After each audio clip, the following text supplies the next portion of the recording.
Learn more about this early 1800s women's activist and abolitionist in this episode of Antique Bottle Stories.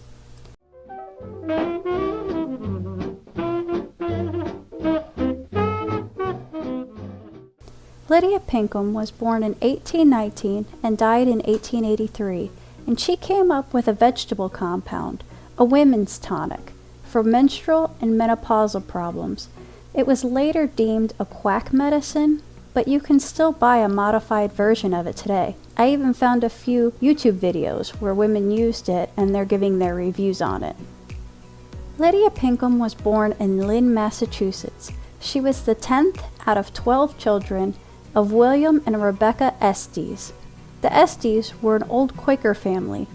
Lydia's family was a strong abolitionist and anti-segregation family.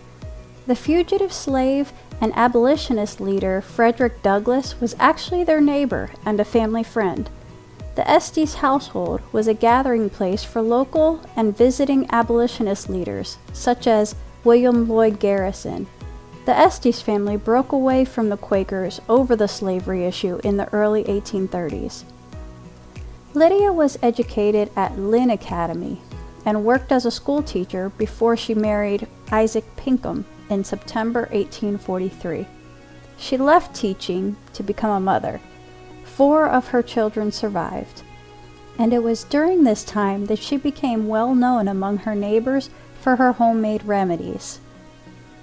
Like many women of her time, Pinkham collected home remedy recipes and brewed them at home. Her remedy for female complaints became very popular among her neighbors. She kept a personal notebook and a copy of John King's American Dispensatory, a book that provided an extensive list of herbs and their medicinal uses.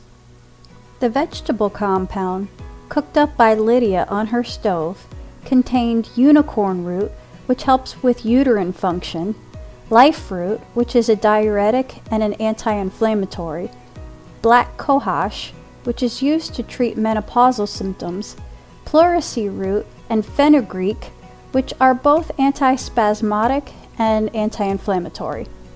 Some of the things in the compound, like black cohosh, are still used today by women for hot flashes and other symptoms of menopause. Nursing mothers might also use fenugreek to increase milk supply. The formula also contained drinking alcohol, which relieves muscle stress, reduces pain, and can affect mood. Isaac Pinkham was ruined financially in the economic depression of the early 1870s. The Pinkham family entered into hard times.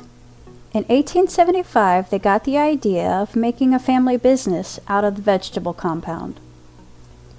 Patent medicines had become a big business after the Civil War. They not only promised relief from just about anything that ailed you, but typically they did so with a dose of alcohol large enough to ease aches and pains and to mask symptoms. Lydia herself wrote the company's first piece of advertising, a 4-page pamphlet called Guide for Women, a free health guide that would become a staple of their advertising efforts. It was the aggressive marketing of Pinkham's vegetable compound that raised its profile, but also it had a long list of skeptics. Advertisements would dramatize women's weakness, hysteria, and other women's issues referenced at the time. Pinkham's advertising urged women to write to her, and they did, and they received answers. Clearly not all the replies were written by Pinkham herself, since customers continued to write and receive answers for decades after Pinkham's death. These staff-written answers combined forthright talk about women's medical issues, advice, and of course, recommendations for the company products. There were a few setbacks when the FDA required modifications, both to the formula and to the labeling, but well into the 1940s and 50s, the Lydia E. Pinkham Medicine Company kept going.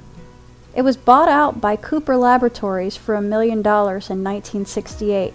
It is now manufactured by Newmark Brands as Lydia Pinkham Herbal Supplement, though the original formula has changed. It retains the original pleurisy root and black cohosh, but the other ingredients have been swapped out. Of all the 19th century patent medicines, Lydia E. Pinkham's alcohol and herb vegetable compound was perhaps the best known. $1 million worth of the tonic is sold every year on the internet and by word of mouth. Although Pinkham's motives were economic, many modern-day feminists consider her to be a crusader for women's health issues in a time when these issues weren't being talked about. The Lydia Pinkham House on Western Avenue in Lynn, Massachusetts, still stands today. It's an art studio now. And in 1922, Lydia's daughter Aeroline founded the Lydia Pinkham Memorial Clinic in Salem, Massachusetts, to provide health services to young mothers and their children. There's also a Lydia Pinkham Society page on Facebook. My bottle is a little stained, but this was made about 1937. There's a date right there. The 7 means 1937 in this case. This is a pretty big bottle too, about 14.5 ounces. Here's a fun fact. Lydia Pinkham and her medicinal compound became the subject of a catchy drinking song called Lily the Pink. There is no definitive version, but one variant is known to have been in existence around World War I. Drinking songs were popular then. This one describes the humorous effects of the medicine, and the fact that Pinkham's medicine was marketed for female complaints made it even more fun to come up with things that it might cure. A few versions exist on YouTube, and I'll put a clip of one at the end of this video. It's catchy. I looked it up a couple days ago, and I still catch myself singing it from time to time. Well, hope you enjoyed this video. See you next time. Thanks for watching. We'll drink to Lily the Pink, and savior of the human race. She invented medicinal compound, was efficacious in every case. Uncle Paul, he was very small. He was the shortest man in town. Around his body, with medicinal compound. And now he weighs only half a crummy little pound. Was I okay? Or was I, eh? Lily died and she went to heaven. All the church bells they did ring. She took with her that medicinal compound.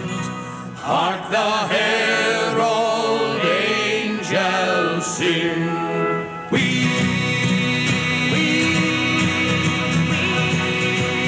drink to Lily the Pink, savior of the human race.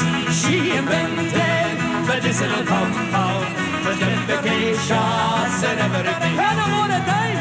We'll drink to Lily the Pink, savior of the human race. She invented medicinal compound, was efficacious in everything. Woo!